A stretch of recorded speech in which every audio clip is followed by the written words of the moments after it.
then we will get that we have AL theta triple dot plus RQ plus BL lowercase b L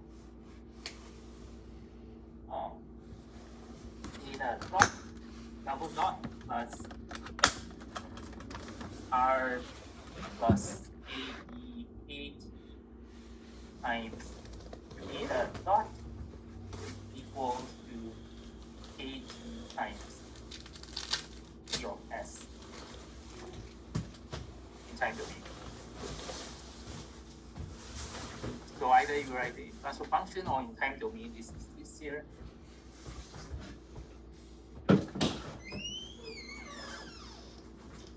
Okay, so one other thing is sometimes we like to write it in terms of theta, but for electric motors or DC motors, sometimes we want to know the velocity or angular velocity instead of theta itself. In this case, you can actually write it down also in terms of omega. So you can write this as omega double dot plus Rj plus EL times omega dot plus R plus A times omega equals to H. So functions of time. So this is if you want to write it in terms of omega in terms instead of theta. Okay. So we've derived the thing. Typically, we are going to assume further. So typical assumption.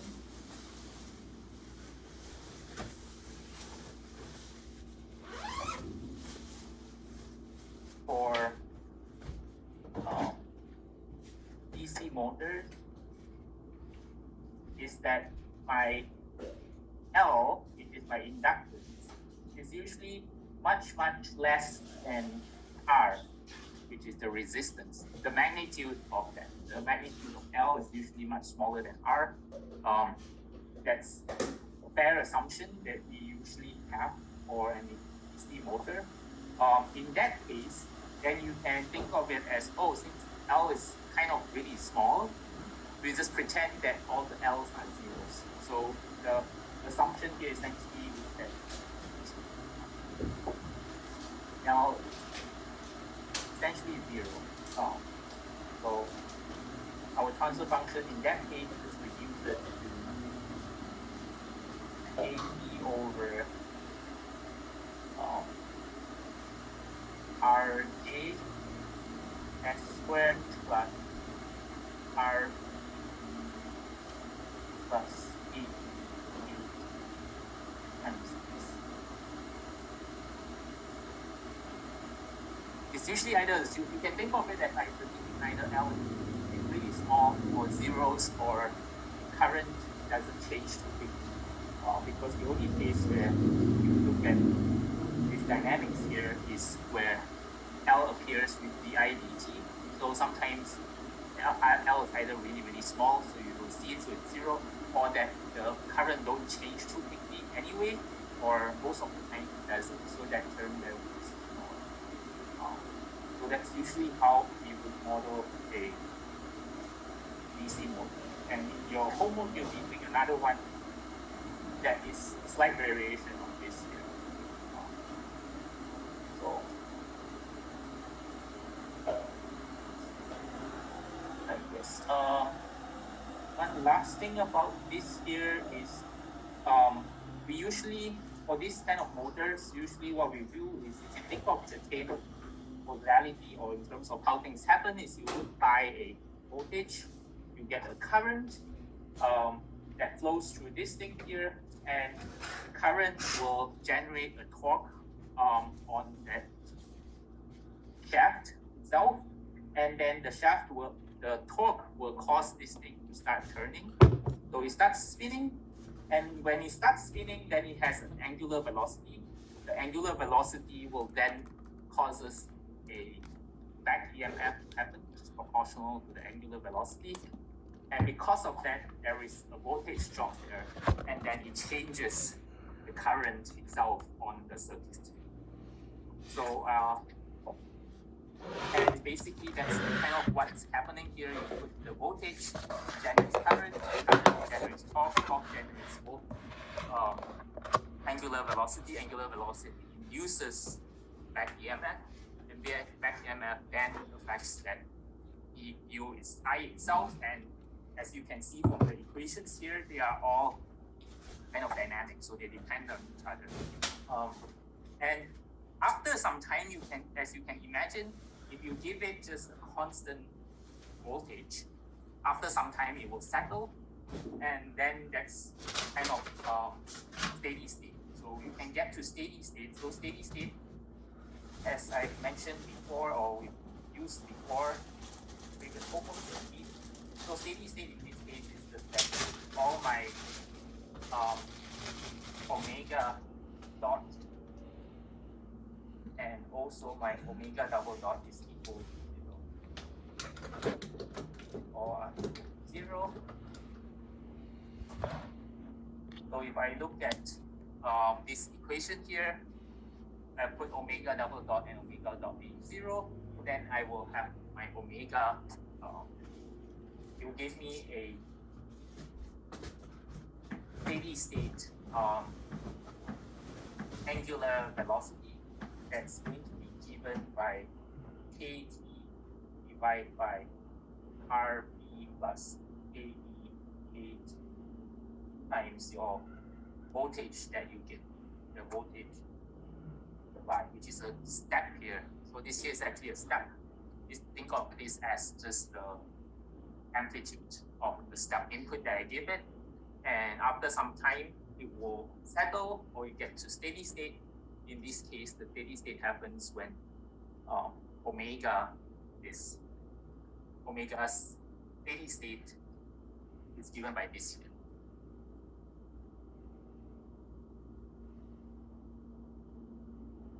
So the intuition here is that the bigger the voltage is or the step is that you give it, then the faster it turns, as you would expect. And the larger B is the friction term. The more friction it is, then the slower your spin, which makes sense. Okay. All right, any questions? Yes. So if you're saying that L equals 0, you just include it when you're like writing out the initial equations, or do you have to do it at the state? In general, it's, I mean, in the most general sense, it's not 0. That's what we were deriving. But yes, we kind of assume that this L equals to 0. But if you want to assume it initially, you could have completely dropped that term. Also, it would have been the same.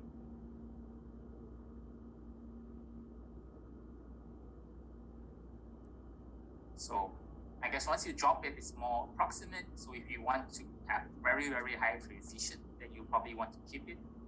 It's just that in general, we like to drop it because then we would get kind of a second order system, which is easier to deal with than a third order system. I mean, more time derivatives. The more there are, the harder it will be to analyze it or control it later on. And it's a relatively fair assumption. So sometimes when people model it, they immediately ignore the L, and you can do the same, and you just end up here. You'll be the same. Any other questions? Okay. In that case, then we will go to simulation diagrams.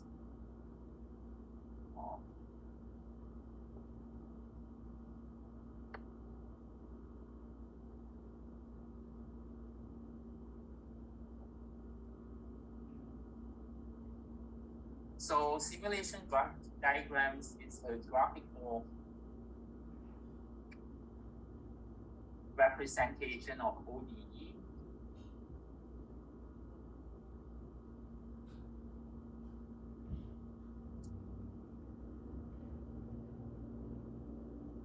Of, I guess, of system of couple ODEs. So basically, we can use ODEs to represent the system. We can use transfer functions to represent the system. We can also use a simulation diagram to just draw out how it would look like based on the ODEs, or actually transfer functions as possible. Also, what's the purpose of doing this? Number one is it's useful for graphical based simulation software, and one specific one that is within MATLAB is called Simulink. Depending on whether we have time at the end of the class, I might give you some commands for Simulink. You can play around with it if you want. So it comes with MATLAB. If you have MATLAB, you always have Simulink. It's just a graphical representation of it, and sometimes it's more useful. Simulink is not the only one. Some of you guys might have heard of LabVIEW. It's also kind of uses some sort of graphical based simulation software. So that's that. So it also sometimes makes it easier to visualize, so better visualize a system. And some people nodding when I say LabVIEW, so I guess maybe some of you guys have heard of LabVIEW or Simulink. So it's similar. It's just a graphical representation of what's happening. Instead of just typing out equations, you just do it graphically. Some people find it easier. I think as a student, I found it to be easier, then I don't use it anymore. But, I mean, it's helpful still, definitely. So it also has another purpose that I guess we won't go too much into, but it kind of provides a method to choose good state variable. And state variables here is related to the state space representation that we talked about before. I think I mentioned that there are a zillion ways, of infinite number of ways to represent the states. So how you choose them might not be as sometimes it's more compact than others. So they are still representing the same system, but this sometimes if you draw this, help sometimes for you to select the right variables that make things simpler. Okay, so another thing with this is there's actually no restrictions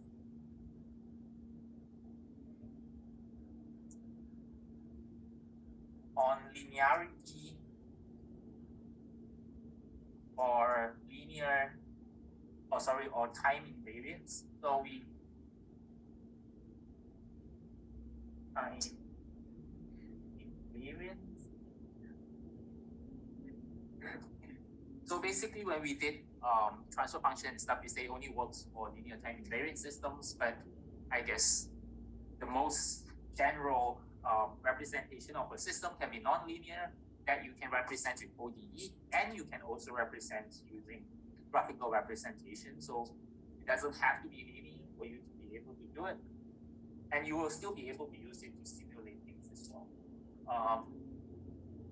So yeah, so basically these are kind of some of the comments on this and why we are doing this here. So there are a few different blocks that we have. So I guess I would call this building blocks.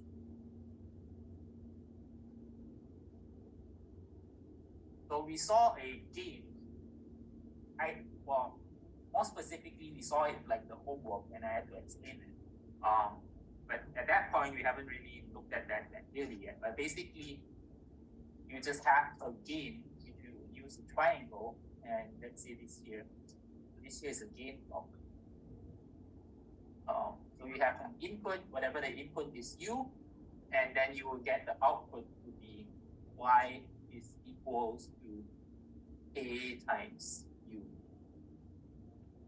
So it just means multiply.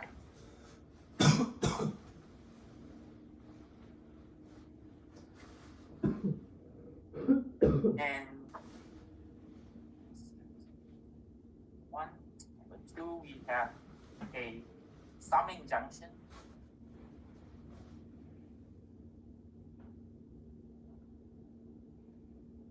So just to note, this all is in time domain at the moment. We will be looking at, I guess, Laplace domain thing, but later, just because of the way the class is structured, for some reason it's later, so we will be doing that later on. But we will be reusing some of these blocks later on as well. But summing junction essentially is drawn by a circle where you can have a input here. Let's say I have multiple inputs that I want to add or subtract. So I want to add U, let's say this is U1. I want to, this here, let's say is the output. Output is U1 minus U2 plus U3. And this you would put it as U2 here, just put a negative sign so that I know that I'm subtracting. And U3 here is the input. I put a plus sign because I'm adding.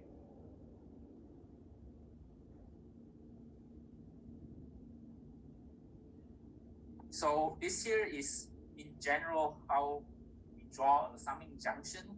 If you were to use Simulink, you would see that the and also the TA when he did the solutions for this homework, which he has already made, but in Simulink they don't use. Sometimes they use a circle. You can use a circle also, and an alternative representation is just a block here with the signs here that you can assign. So this here is U1, U2, U3, and the output is Y equals to U1, U2 plus U3. It's the same. I think that drawing is just that sometimes, most of the time we draw it that way, but I guess in Simulink sometimes you have a lot and it gets too messy to just draw it with just a circle. So you can draw it like that also. But most likely you see it more often than not in this particular form. But this is just an alternative.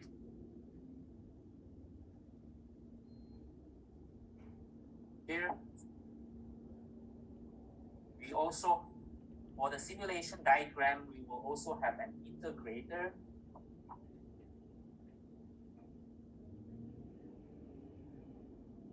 And the integrator block will just be drawn by an integrator sign. Essentially, we will have ut and output yt is equals to, let me, before I write that, let's say that's, usually you can supply a initial condition, which is usually optional. If you don't apply it, usually it just assumes at 0. So that's just U0 plus integral of ut u tau e tau. In Simulink, this here, usually the block is drawn by 1 over S. And why? Because we know that integral in Laplace domain is 1 over S. And so I guess I think Simulink just made it easier and just write it as 1 over S. So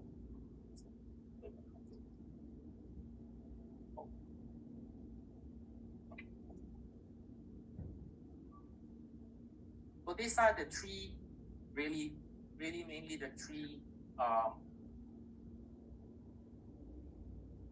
building blocks that we will be using. We will see examples and then we will see how we can actually use all of this here. So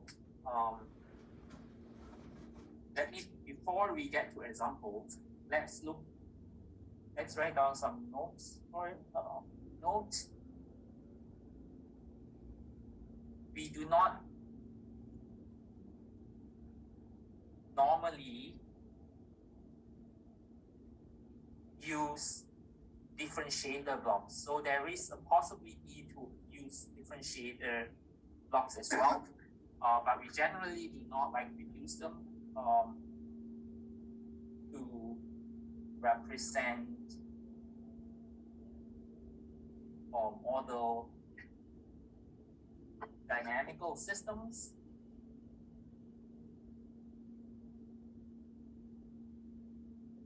And that's because differentiation itself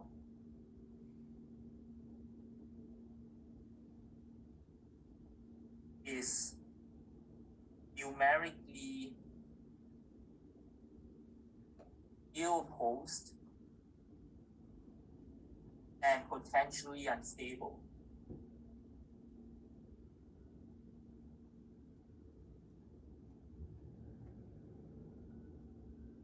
So in general, we don't want to differentiate systems that signals that much. We prefer integration than differentiation, just because differentiation itself can be error when it comes to numerically solving it. So and it also amplifies noise in the system. So I mean, in the simulation, maybe there's nothing, but the real system, I guess, if you start differentiating noise, that usually creates I guess it just creates more issues with it because you get spikes and stuff that is not good for a system. So in general, you avoid differentiators as blocks. We could use them only when it's unavoidable, but I guess they exist. So that's the point I want to make here. They exist also, but we mainly want to use integrators. So for the purpose of the simulation diagrams that we draw in this class, we will not use differentiators at all. So you're not allowed to use differentiators. You have to use integrators only.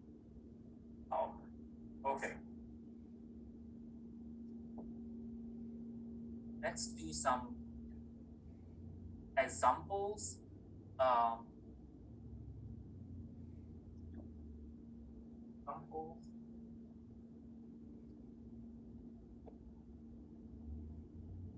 One.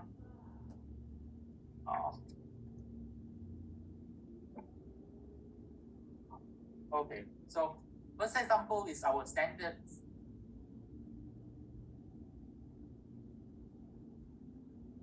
mass spring damper or spring mass damper mass spring damper system, where you can remember it's just one with a spring, a damper, a mass, and a force causing displacement x. This here is B, this here is A. And our equation of motion is mx double dot plus ex dot plus ax equals to f. That's the equation of motion for this year. So what we want to do here is we want to take this ODE and turn it into a simulation diagram. Okay, so let's do step one. Is we isolate highest order derivatives, highest order derivative, which in this case is x double dot. So what it just simply means is that you just solve everything in terms of this year. So this year is just 1 over m f minus bx dot minus ax. And the thing to note here is that why we want to start with x double dot is because if you start with x double dot, we can use integrators.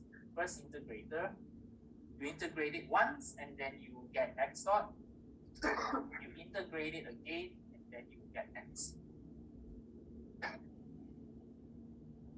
So we can use two integrators.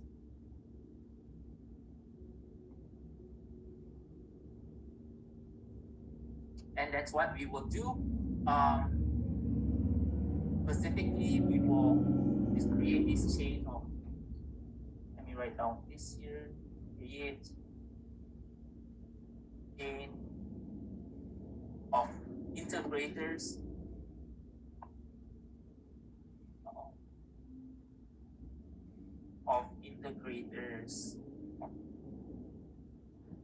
from x double dot to x, just like I drew up there, but now we do it directly in block simulation diagram form or block diagram form. We start with x double dot. We draw the integral block for 1 over s. And this here is just x dot. You integrate it again, you will get x. So now that we have this here, we will then try to fill in the rest. Step 3 is we will use gain blocks and summing junctions.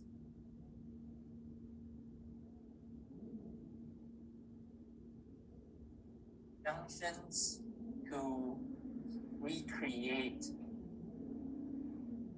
the equation of motion that we had above. So we will take this component, just copy it, copy.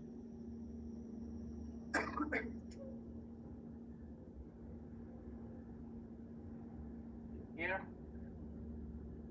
Okay. So one other thing to note is that from this higher order thing here, you can think of this as actually sum and subtraction of different terms, right? So this here would kind of give you a summing junction. So you can think of it as this here will give you a summing junction. But before we get into the summing junction part, we have this 1 over m, right? 1 over m times the plus and minus. So we will re-multiply this by 1 over m, and this would come out from the summing junction. So the summing junction has multiple terms, f, bx dot, and kx. So there are 3 different ones that go in. The first one is f, that goes in with a plus. And then we have x times k. So we will take x, you draw a kind of a dot here. You say that we kind of think of it as we're just tapping on that signal. It's the same signal. Sometimes called pickoff point. So I take this here, I multiply it by k, so that gives me k times x, and I'll put a minus sign because I know that this here, actually let me draw it this way.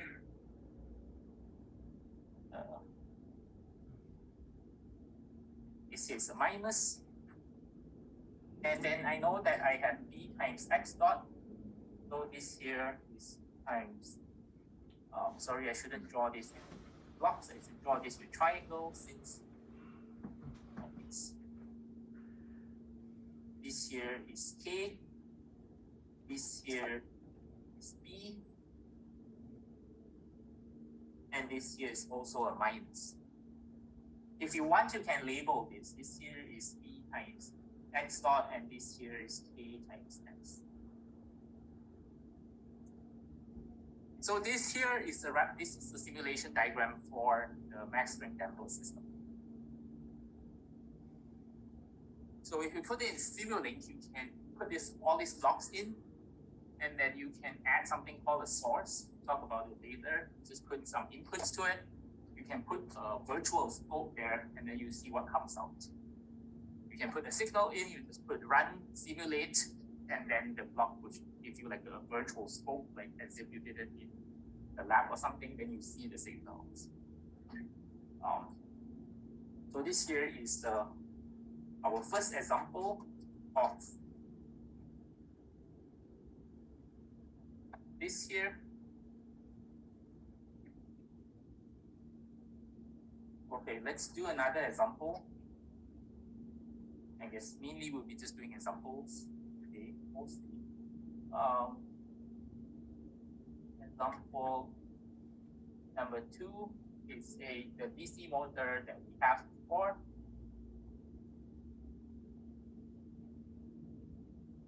So we had L I dt plus R times I plus VE equals to V supply, where this VE here, VE here is equals to KE times omega. That's the back EMF voltage drop. Then the mechanical part was J, and we will do it with omega. J omega dot is plus V omega is equal to torque tau, where torque is KT times I. This here was the dynamics that we have for the DC motor.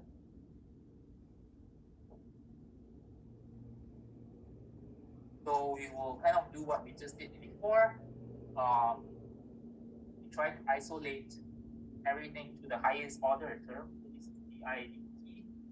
This equals to 1 over L times Es minus Ve minus Ri. This here is omega dot, which is T omega dt, is equal to 1 over J times tau minus V omega. And I guess the torque itself are the same. Torque equals to KT times I. It doesn't change.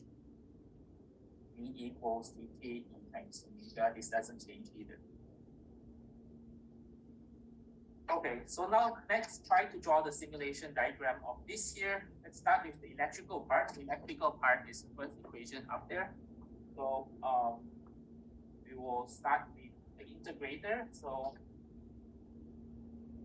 I guess sometimes people like to start from the integrator. Some people like to start from the summing junction. This time let's start from the summing junction, the first equation on the right hand side, on the top. Let's start from the summing junction and say that we have 3 inputs.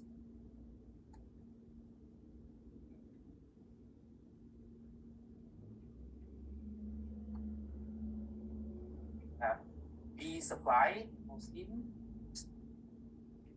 There is going to be with a plus. Let's say VE, I'm going to put at the bottom here, and I'll put here with a minus sign as well, and that's my R times, that's my R times I. R times I. The output of this, I will multiply the block with 1 over L. That gives me this di dt. You guys see that, right? So, and then this here, if I integrate this, I will get I.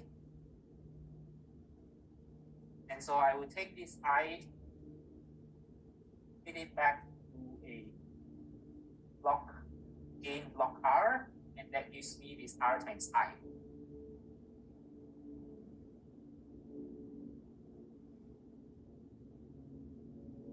Let's do the mechanical part of it. So this here was this is my electrical part.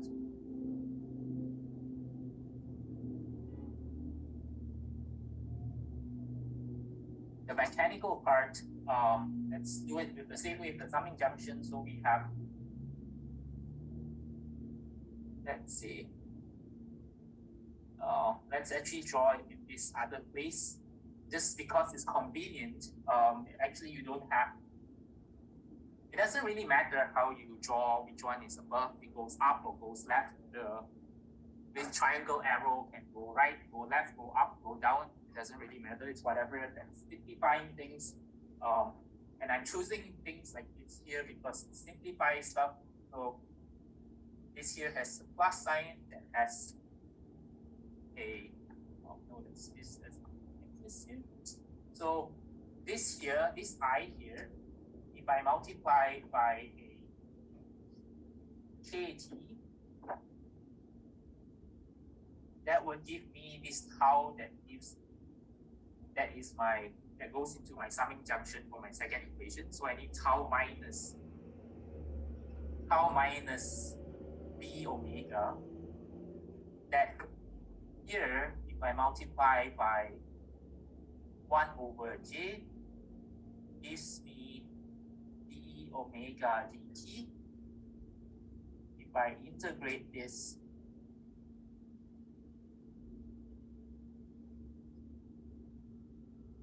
this will give me omega, or let me draw this longer, omega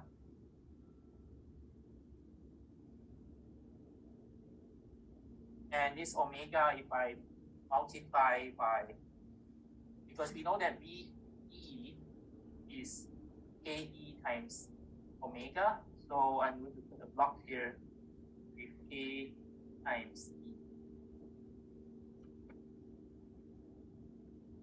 And to get this B omega here, I will just take the same signal here times E, and that gives me my B omega. So let's write this down. This is my mechanical part, where you can think of this as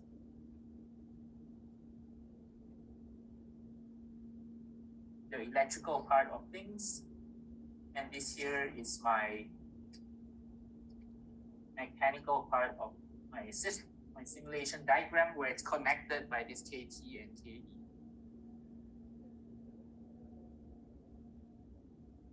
So this here is my simulation diagram for the DC motor.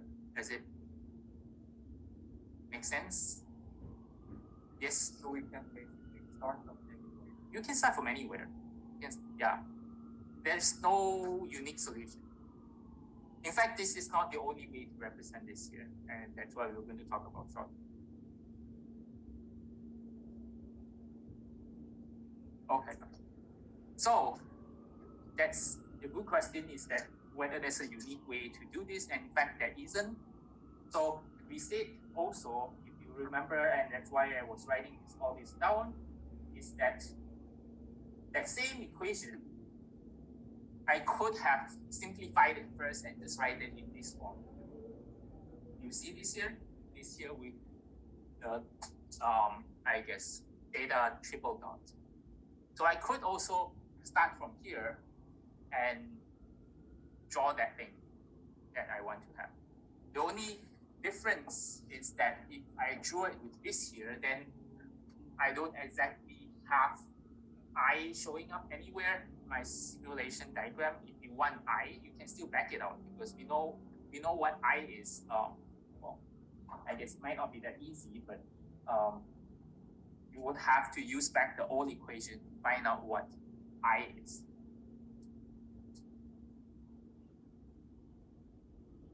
But I guess it's also possible to use, if you only care about theta or omega, then you can just use this equation also to do it. So I guess the main message here is that there is no unique way of drawing this thing.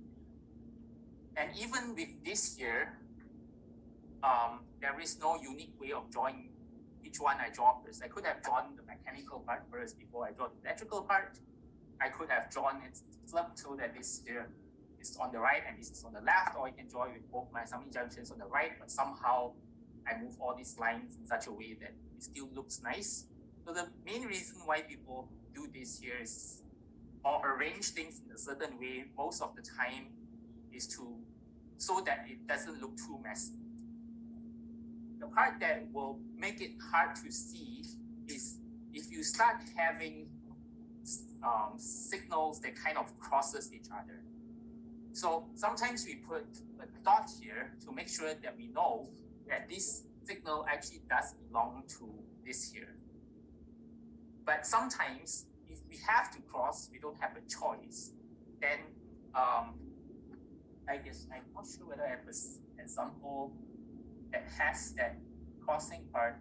I actually do have one, but I will talk about it later. So basically, if you have two signals, and we're just going to draw on the right for now, and we will look at it later. If you have two signals and you don't want to say that it's the same signal, you just draw like a loop over it so that we know that they are just kind of, think of electrical wires, they are crossing, but because of the insulators, they don't actually have any connection. So I guess the note here is that there, I guess, let's see where this note is. Yeah, there is no unique way to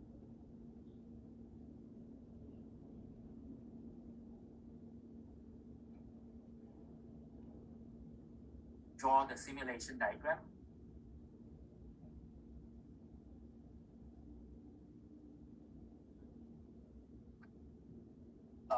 So in this specific example, we could also represent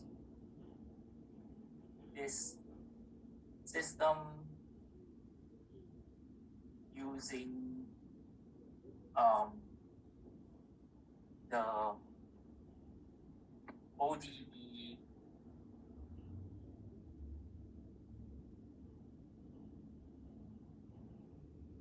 from, I will call it star, and I will go back up there and say that this here was my equation here. This here was my star equation. So I could have also drawn it from that angle, also representing the same system. And again, there's also different ways to draw it, upwards, downwards, however you like. So if you play around in Simulink, you'll see that these here are all draggable. You just click on them, you can drag them as you like. So as long as you can see what where the signals are, and so that things are clear.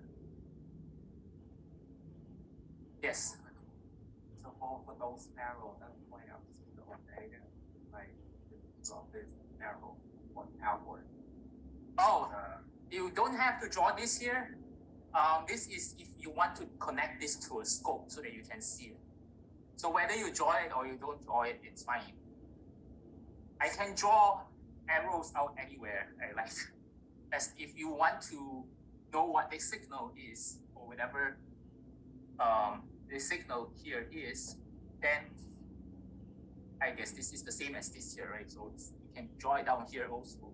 Or if I want to know what the omega is, how it looks like, the signal itself, I can draw a point here and draw an arrow out here too. The arrow going out are just kind of the outputs that you would like to have, if you want to have them.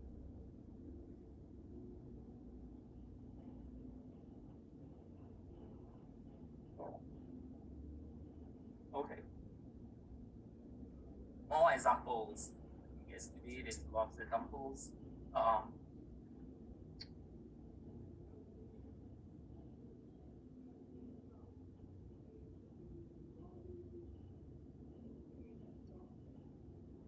Example number 3.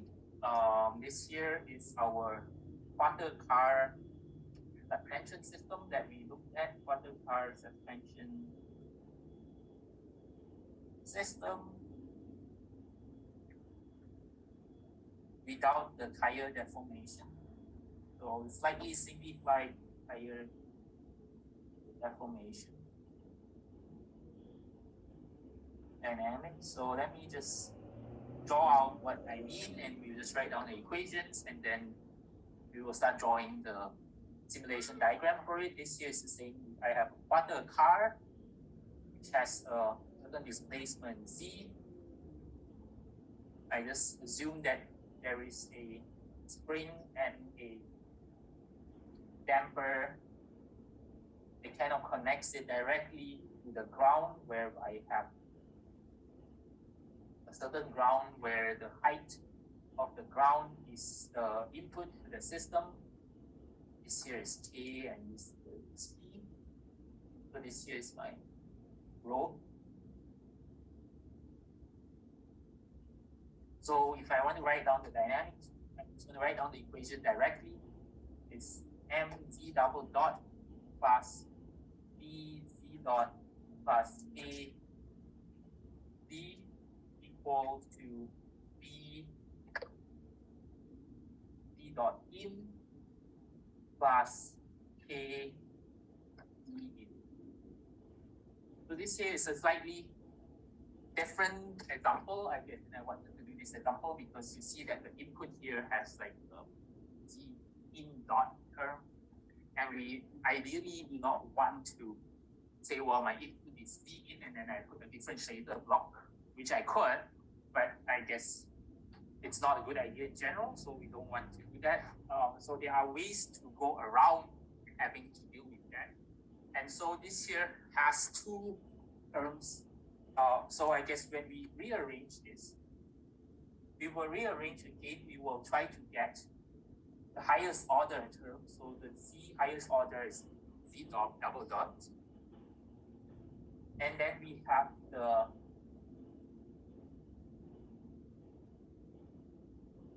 z in dot is the highest order term. And then we will put everything else to the other side. So this is a z in minus b d dot minus a times z.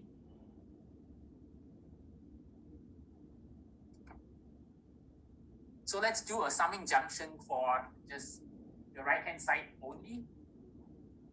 So if we do a summing junction with the right hand side only, we will have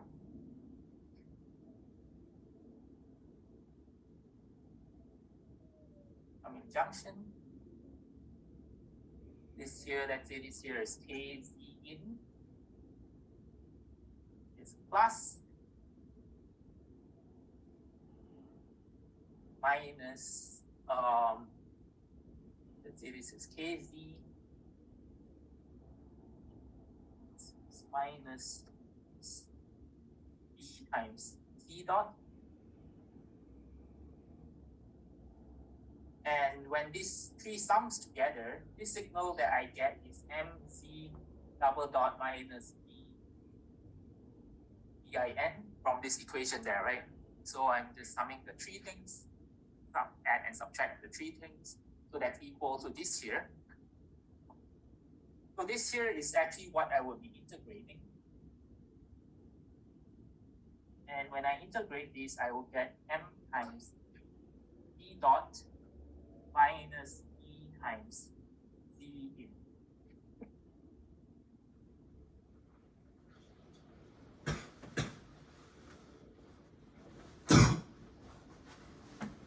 And how do I get out the z only? Because I want to integrate z dot to get z. So I will actually add another summing junction here. Plus minus. So let me draw this here first. So this here is k times z in. So this here is my z in. If I subtract d in times b, here, then I will get this to be m times d dot. You see what I just did? Oh yes, we should add it. Thank you. So m z dot minus b z in plus b times z in gives you m z dot. We need to multiply this with 1 over m. This gives you d dot. Integrate,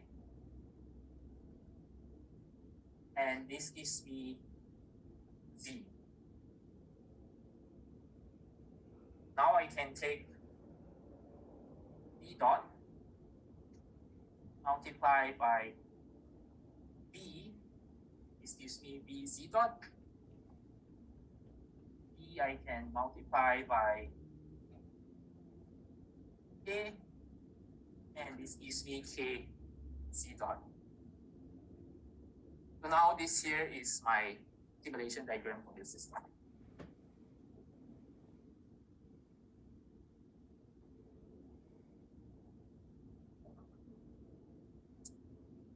Okay, so just a note here is that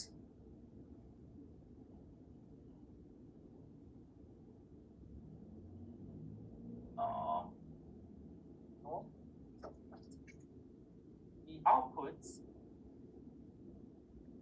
of integrator blocks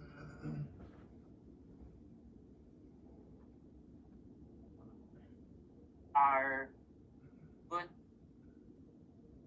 choices for state.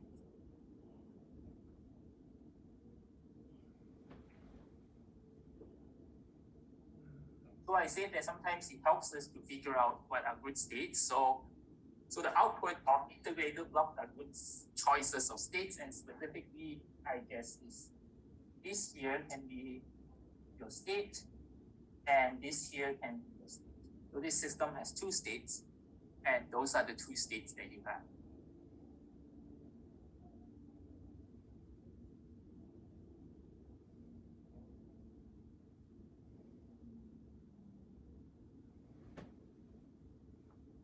Okay. Questions? Right. Another more complicated example. You get a lot of examples because you have to do a lot of them in your homework to see that you have to do, I guess, two sets of different tree that does one direction and one in the other direction. I'm mostly doing it from, I guess, having the equation and then writing out the simulation diagram. In your homework, you'll also be doing, you're given a simulation diagram, write the ODE instead, which should be obvious in the same way. Yes, do you have a question?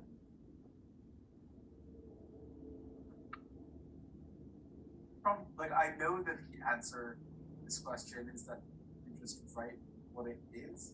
But if we were looking at the block diagram and we didn't start with the equation, yes. How do you know basically where to stop and set it equal to something? Right? If I want to write out the equations on this block diagram, yes, you can start from Zn and then go through the block diagram and set it equal to what? Where would I stop? I could write m z dot minus b zn is equal to zn. Yes, I guess that's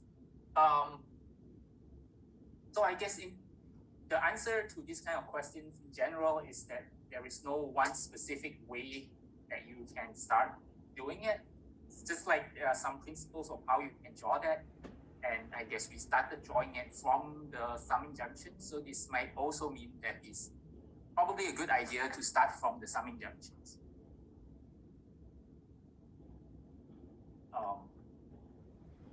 And usually, yeah, so I guess that's for the sake of it, let's just do this example here. Assume that we didn't know that how we got the simulation diagram. We can start and say, if we start with this simulation diagram, how would we do it? So if we were to do it, I guess, let's start from the summing junction. So the summing junction always has an equal sign. And there are three things going in. There's A, C in. Well, I guess a lot of the time when you have it, you don't have the intermediate signals. You just have to figure out what those are. You can, if you don't know what they are, you can give it a name first, and then you substitute them with something. So let's say that signal there, whatever the signal is, let's call this signal,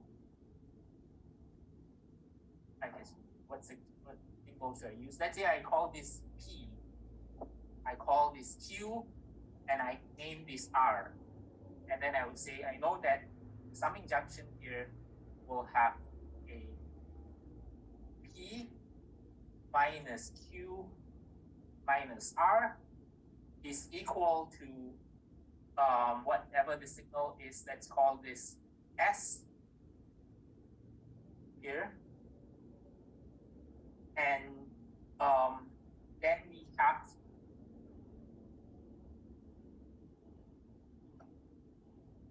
this here, because we know that it comes out from an integral, it might be a good idea to instead call this S and call this S dot, so that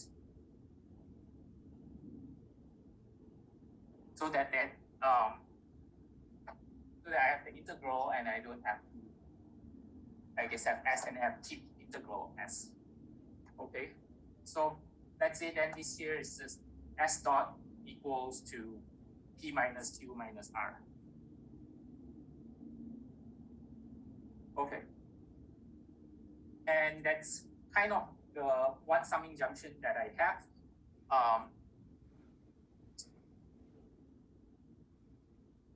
The other one, so in general, whenever you write this, I guess the integrals are really important too. The integrals really tell you, I guess, how many times you have to integrate it is one, and two is how many equations that you kind of will have. In this specific case, there's another integral over there. So, it might be given to you that C, and so that's obviously going to be C dot. And then you have this other junction here. So let's start from this here. We have Z, we have Z dot. If we have C dot, if we have a 1 over M there, then we can go backwards and then we can label that MZ dot. So that summing junction there is going to be some signal here is going to be MZ dot is equals to S plus B times B in. That's this other summing junction there.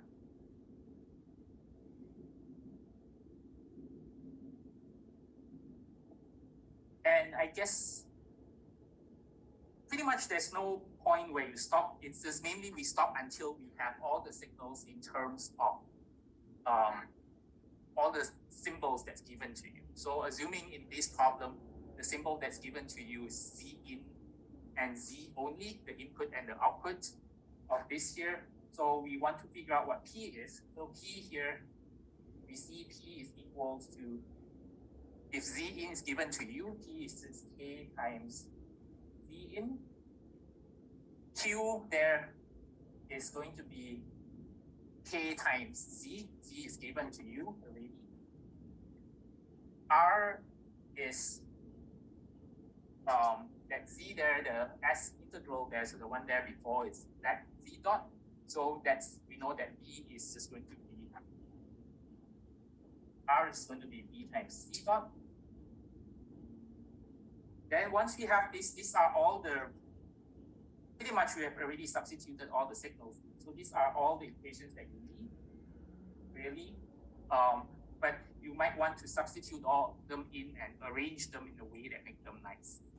So you can substitute all this in and you write this as x dot is equal to k z in minus az minus e d dot m d dot is equals to s plus b z in. So this here is the same. And you could stop here, or if you want to, you can simplify it further and get rid of s, because s is another one, seems to be an additional signal that you have. So you can say, okay, I take the second equation, I differentiate it again. So this here is equals to s dot plus b v in dot, and s dot is the first equation, so this is v in minus az minus b dot plus b v in.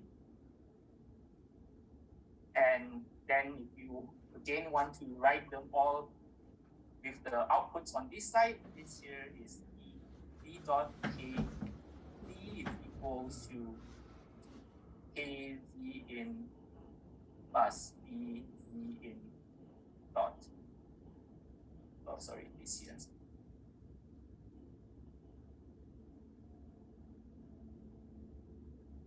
And that was what we started off from when we drew this. So essentially, just draw as many signals as you need, label them, and then once you see that you used up all the things that's in the stuff, or it's in there, and you start simplifying it so that it only has the signal from the given ones, which is the one most likely is the input and the output. But in reality, whenever you simulate this system, it's fine if you stop somewhere before that. You don't have to simplify until the last line, because it's still the same system. There's no unique way of writing them, no unique way of representing them or drawing them. This here is just the simplest form that you can simplify it. Okay. All right. Let's do another example, then I will say something. Maybe how much time do we have? Yeah, that much time. Let's not do the example. Let's write down some things about Simulink.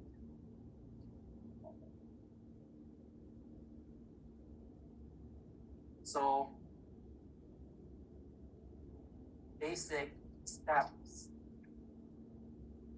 for Simulink. This is if you want to use Simulink. We are not teaching LabVIEW, I guess. It's similar, but the syntax and all the stuff that you use are different. It's just different programming language, essentially. So as usual, you will open, because Simulink is part of MATLAB, so you just open MATLAB. You can either type Simulink and then enter. You just in the command window itself and just have that, call it, or you can find the Simulink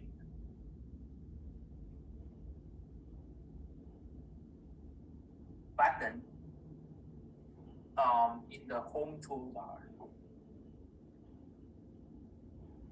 Every version they seem to change a little bit where they are, but there should be something that if you hover over it, it would say Simulink. It usually looks like something that has certain blocks on it or something.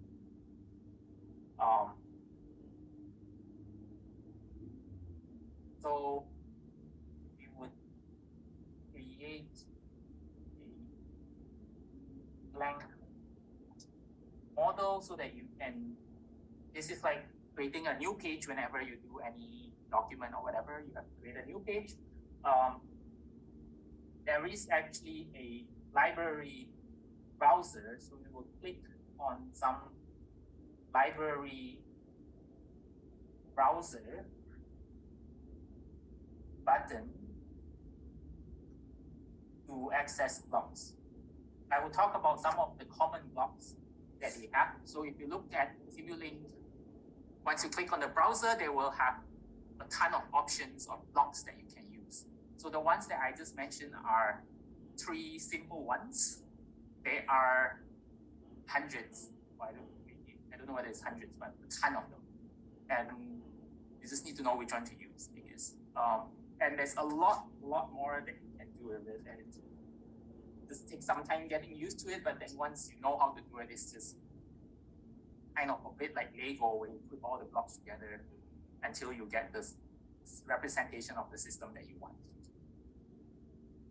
Okay, so so the most useful blocks right now, most useful blocks in this library browser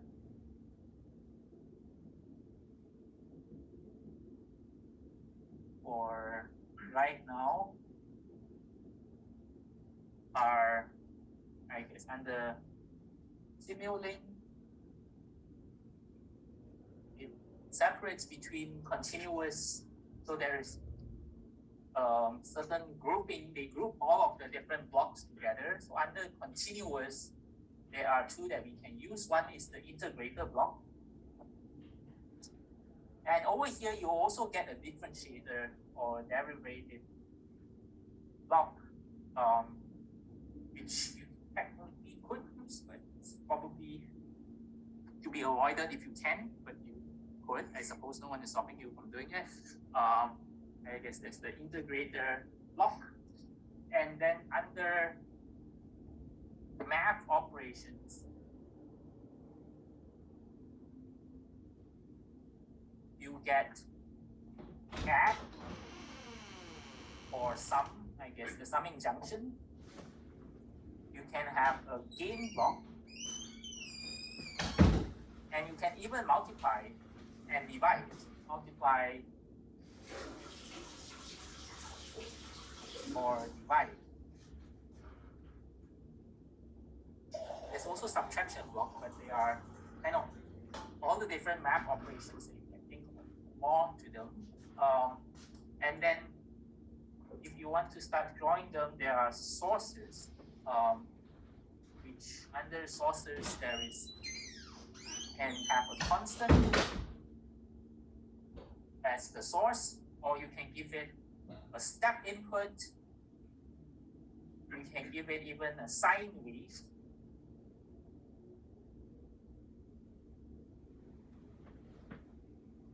And that's kind of the inputs to the system. So sources are related to inputs. So whatever inputs that you want to give to the system, so there are some libraries of different inputs you can give them. These are some of the inputs. You can give them sinks. Sinks are like the most relevant one for us is a scope. Scope as in, if you go into a lab for electrical systems, I guess, you have an oscilloscope, right? If whatever signal that you, electrical signal, once you, whenever you do it, you see something that's moving. So that's kind of how you would see this when you run it. So, okay, let's see whether, does this here have MATLAB on this computer? Still have, right? Let's open this and take a quick look. So, take a while to open. Failed to launch, so I guess you probably have to try it on your phone because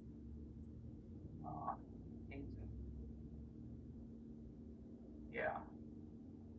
Try again. Maybe try a different version, the 2019 one, and see whether it runs.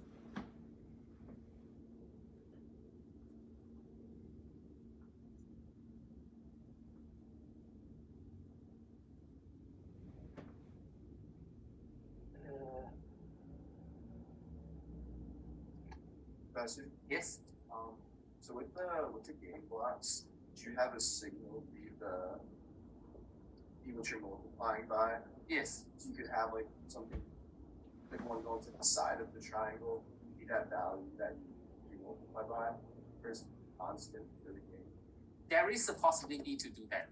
So you just have to play around and click through this because it's not possible for me to teach you every single block in this thing. I never really had anyone teach me either. I just, during an internship that I did, I just had to do a lot of it. So I just clicked on it and I found out, and it's possible to do the thing that you mentioned. Actually, in the one that you mentioned, instead of doing a game block, there is also a block for multiply. That let's look at it and see whether we will find where Simulink is. If Simulink is on this here, hopefully. Where is Simulink? Let's type Simulink and see whether it shows up.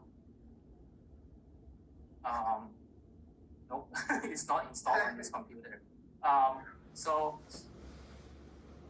yeah, I guess usually it comes with it, but apparently whoever installed it didn't install the Simulink part of it. But I guess there is a block that will look like your which one? That's, I guess this is a Simulink thing, but I guess this is, we don't have that in this computer. So let's go back up here. Essentially, you would see that what I was drawing here, the different multiple blocks here, the box thing here, there's also some version where it's like multiply and divide. So if then you want to have two things multiplying each other, then you just put multiply, multiply. So if you were to draw it out, would you do it with that? Yes, that would be much easier than trying to do with the game block. The game block is usually for you to put a constant value. Okay. But I guess whichever that works, it doesn't really matter how this thing looks like. It just has to be the right representation of the system, and that it's clean enough that the next time you look at it after a year or so, you still know what you're doing. Just like writing any codes. Just think of this like kind of like coding. I want to represent my system, or I want to code this in a certain way. I want to make it as clean as possible so that I know what I'm looking at, or someone else looking at it will know what they're looking at. And you yourself, if you go look at it again in a few years' time, or maybe even a month's time, that you still remember what you've done. So that's kind of the thing. Let me write down a few more stuff that might be useful. So useful, I would just suggest that you go home and just play around with that, and then you would get a better sense of this here. Not really required in homework, but it might be useful for you if you're going to use this in your work sometime. So to connect blocks, so we need to connect. So for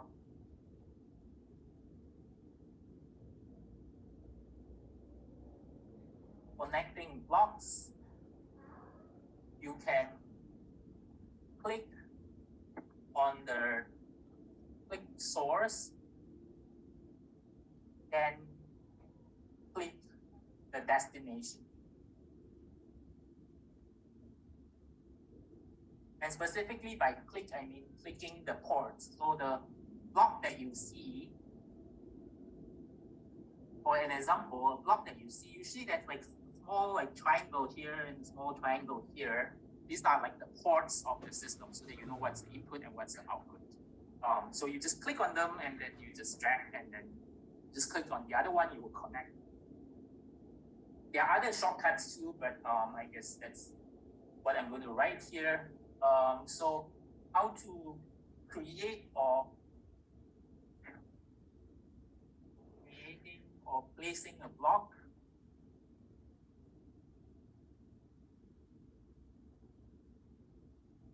So the easiest, I think, is to just find it from the library browser and just drag it in. Drag block from library browser. So when you see the library browser, just see whatever you like, drag it into that list, and it will be there. So, I mean, there are other shortcuts too, but it's fine. Duplicating. So if if I want to have something, I could just, like usual, select item, and then type Control C, and then Control B, just copy and paste. Or another kind of a shortcut is you hit Control on when you are selecting the thing, you hit the Control, plus you click and drag item to make copy. So if I want to copy a certain block, I just hold down my Control, click on the thing I want to copy, just drag it, and it will just automatically make another copy. So other useful things.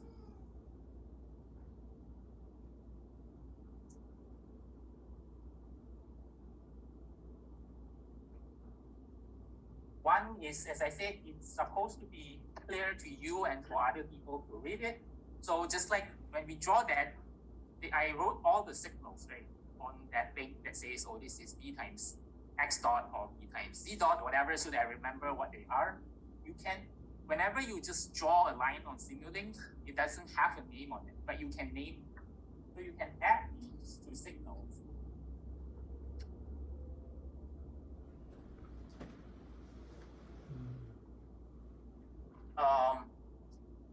So basically what you do is you just click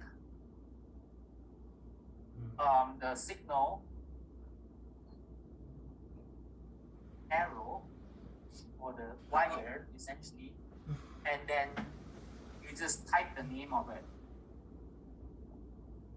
so that you remember what they are. Or even as you draw it, sometimes it might be helpful to put it in so that you know what you are doing, because it gets really messy once you have a lot. And I guess we might want to rotate the block. So it's just Control R, kind of rotates it. I think these are all like Windows commands. I guess with Mac OS might be slightly different, might be command instead of control.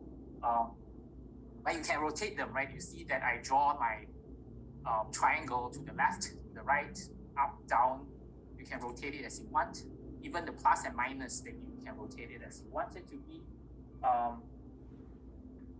And then sometimes you have parameters that you have to change block parameters. So you just double click the block, and then a GUI window will pop up. So if you want your game, you just drag the game, you want it to be 10, you just double click on that triangle, then it will pop up, then it will say what is the gain, you just put in 10. Then it will be a gain of 10. You can even actually define some of the command. So you can define constants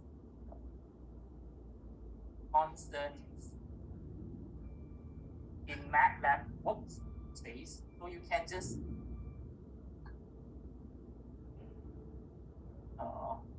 define them, and then in the constant part you can use the symbol.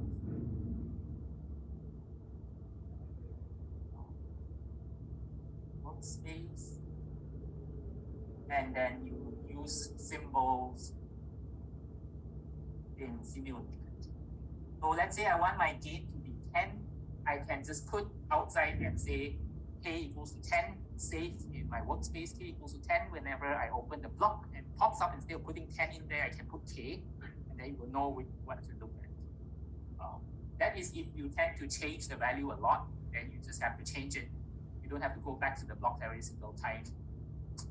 Sometimes I think you can even have formulas with plus and divide inside that block there, if I remember correctly.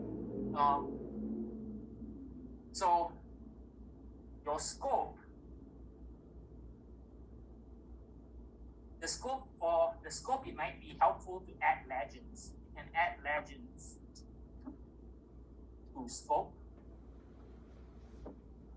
So when a scope is essentially just plots over time, so you can add legends so that you know what you're seeing. And specifically, you just go under view, menu, and then you just click legend and you can just add the legend.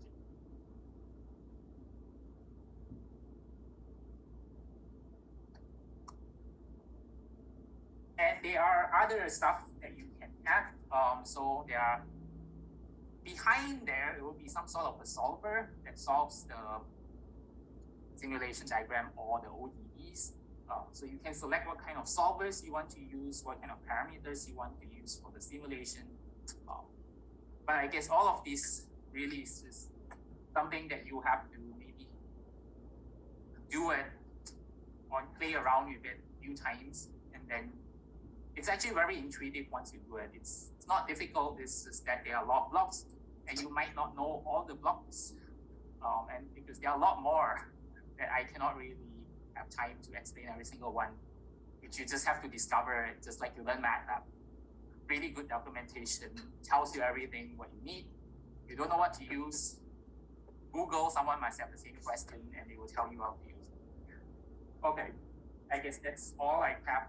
Any questions? Yes. You very social things stuff and stuff. Like if you're dealing with a signal. You mean in the label itself?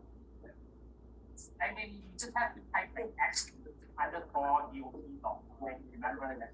Yeah, I mean, then you can put like you can call it. I don't think you can do that. Okay. As far as not, they might not be more advanced. Maybe they can.